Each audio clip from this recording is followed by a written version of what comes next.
بسم اللہ الرحمن الرحیم وَلَقَدْ يَسَّرْنَا الْقُرْآنَ لِلذِّكْرِ فَهَلْ مِن مُّدَّكِرٍ رَبِّ يَسِّرْ وَلَا تُعَسِّرْ وَتَمِّمْ بِالْخَيْرِ۔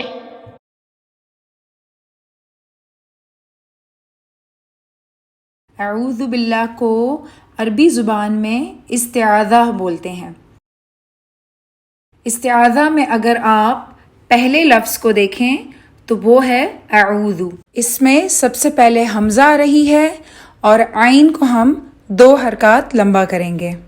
ذال کے اوپر اچھی طرح ہونٹوں کو گول کرنا ہے، پھر جو لفظ اللہ ہے اس کو ہم مرقق پڑھیں گے، کیونکہ اس سے پہلے یہ دیکھیں کسرہ آ رہی ہے، اور لفظ اللہ کے لام کو آپ نے 2 حرکات یعنی کہ 2 کاؤنٹس لمبا کرنا ہے، پھر ہی کو اچھے سے ای ساؤنڈ کے ساتھ ادا کرنا ہے۔ پھر اس میں آگے اگر آپ دیکھیں تو یہ حمزۃ الوصل آ رہی ہے، اس کو آپ نے اگنور کر دینا ہے کیونکہ یہ بیچ میں آ رہی ہے۔ اسی طرح پھر طا جو ہے وہ مفخم ہے اور وہ 2 کاؤنٹس ہے۔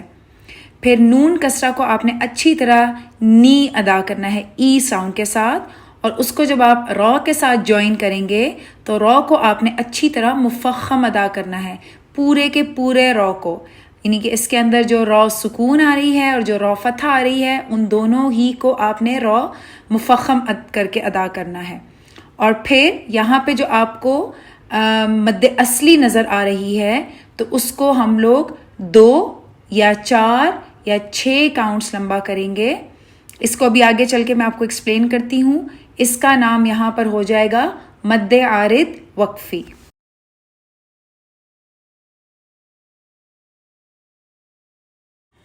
جیسا کہ اس کے نام کو دیکھ کر پتہ چل رہا ہے کہ یہ ایک عارضی مد ہے، مد عارض اور وقفی۔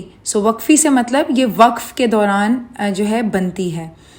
تو جب بھی آپ کہیں بھی کسی لفظ پر رکتے ہیں، وقف کرتے ہیں، تب یہ والی مد بنتی ہے، لیکن اس کی بھی ایک خاص کنڈیشن ہوتی ہے۔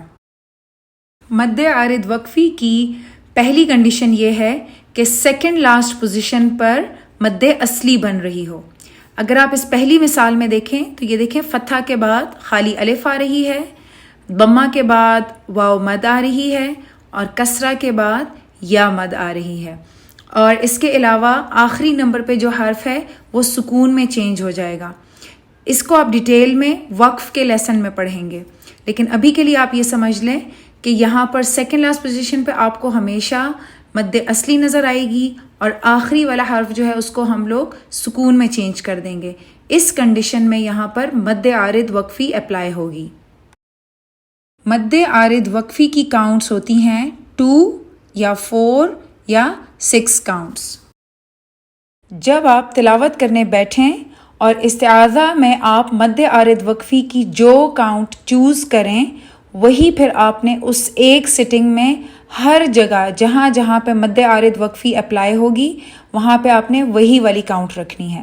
مثال کے طور پہ اگر آپ نے مد عارض وقفی کو 2 کاؤنٹس رکھا ہے استعاذہ میں، تو اب آپ فرض کریں 10 منٹ کے لیے ریسیٹیشن کر رہے ہیں یا 1 گھنٹے کے لیے ریسیٹیشن کر رہے ہیں، لیکن ایک ہی گو میں جتنی بھی آپ ریسیٹیشن کر رہے ہیں تو اس کے لیے آپ نے بس وہی والی کاؤنٹ رکھنی ہے۔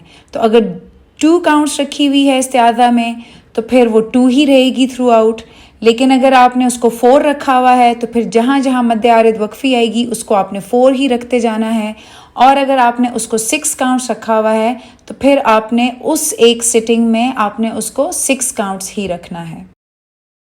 اعوذ اعوذ اعوذ اعوذ باللہ باللہ باللہ من الشیطان من الشیطان من الشیطان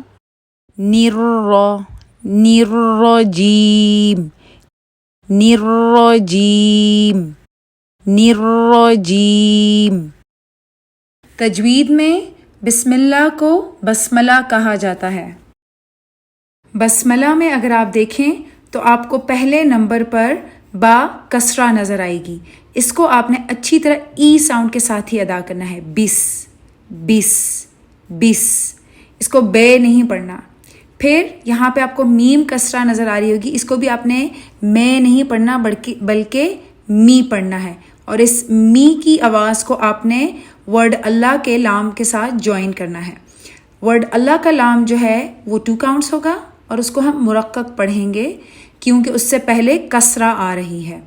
پھر اگر آپ آگے دیکھیں تو ورڈ اللہ کے آخر میں جو آپ کو ہا نظر آ رہی ہے اس میں بھی کسرہ ہی کا نشان ہے، تو اس لیے اس کو بھی آپ نے اچھے سے ای ساؤنڈ کے ساتھ یعنی کہ ہی پڑھنا ہے. اور پھر اس ہی کو آپ نے را مفخم کے ساتھ جوائن کرنا ہے کیونکہ اس کے اوپر فتحہ نظر آ رہی ہے. اور اس کے بعد آگے ہا ہے، پھر میم کو ہم 2 حرکات لمبا کریں گے کیونکہ ادھر الف صغیرہ بنی ہوئی ہے. پھر آگے نون کسرہ آ رہی ہے، اس کو آپ نے نون کسرہ نی کر کے ادا کرنا ہے اور اس نی کو ہم نے را کے ساتھ جوائن کرنا ہے، را جو کہ مفخم ہے. اور پھر اگر آپ آگے دیکھیں تو یہاں پر آپ کو مد اصلی نظر آ رہی ہوگی، لیکن چونکہ یہاں پر ہم رکتے ہیں تو یہ مد عارض وقفی میں کنورٹ ہو جائے گی اور آپ اس کو 2 کاؤنٹس یا 4 کاؤنٹس یا 6 کاؤنٹس چوز کر سکتے ہیں. اس کے علاوہ اگر آپ دیکھیں تو یہاں پر آپ کو 3 حمزۃ الوصل کے نشان نظر آئیں گے. یہ تینوں کے تینوں چونکہ بیچ میں آ رہے ہیں تو ان تینوں کو ہم اگنور کر دیں گے. اب استعاذہ اور بسملہ کو ریسیٹیشن کی مختلف کنڈیشنز میں دیکھ لیتے ہیں. پہلی کنڈیشن یہ ہے کہ آپ ریسیٹیشن شروع کر رہے ہیں اور ایک سورت کی بھی شروعات ہی ہے. اس کنڈیشن میں ہم سب سے پہلے استعاذہ کی تلاوت کریں گے، پھر ہم بسملہ کی تلاوت کریں گے. اس کے بعد جو سورت کی پہلی آیت ہے وہاں سے آپ ریسیٹیشن شروع کر دیں گے. اگلی کنڈیشن یہ ہے کہ آپ ریسیٹیشن شروع کر رہی ہیں اور سورت کا درمیان والا حصہ ہے. درمیان سے مراد پہلی آیت کو چھوڑ کر اس سورت کی کوئی سی بھی آیت ہو سکتی ہے. اس طرح کی کنڈیشن میں استعاذہ کو پڑھنا ضروری ہے. بسملہ کو پڑھنا آپ کی مرضی ہے کہ آپ اس کو پڑھنا چاہتے ہیں یا نہیں پڑھنا چاہتے، اور اس کے بعد آپ تلاوت شروع کر دیں گے. اس کے بعد آپ سورت کی بیچ میں سے ریسیٹیشن شروع کر دیں گے. اب یہ کنڈیشن بھی ہو سکتی ہے کہ آپ پہلے سے ہی ریسیٹیشن کرتے ہوئے آ رہے ہیں اور اب ایک نئی سورت شروع ہو رہی ہے. مثال کے طور پہ جس طرح سورۃ الفاتحہ جو ہے وہ اختتام پذیر ہو رہی ہے اور اس کے بعد سورۃ البقرہ کی شروعات ہوگی، تو آپ پھر صرف بسملہ پڑھیں گے اور سورۃ البقرہ کی ریسیٹیشن شروع کر دیں گے. سورۃ التوبہ سب سے منفرد سورت ہے، اس کے شروع میں بسملہ نہیں لکھی ہوئی. ساتھ ہی اس کی ریسیٹیشن جب ہم شروع کرتے ہیں تب بھی ہم بسملہ ادا نہیں کرتے. استعاذہ اور بسملہ کے حوالے سے کچھ اور پوائنٹس بھی ہیں، ان کو بھی اپنے پاس نوٹ کر لیں. اگر آپ کو تلاوت کے دوران چھینک یا کھانسی آتی ہے تو کوئی بات نہیں اگر آپ استعاذہ نہ پڑھیں. تلاوت کے دوران اگر کسی بھی لفظ یا آیت یا قرآن کے کسی بھی حصے کے معنی، تفسیر یا تدبر کے اوپر بات ہو تو پھر سے تلاوت بغیر استعاذہ پڑھے شروع کر سکتے ہیں.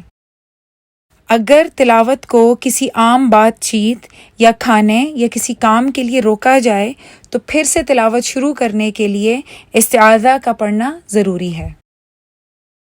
ربنا تقبل منا انك انت السميع العليم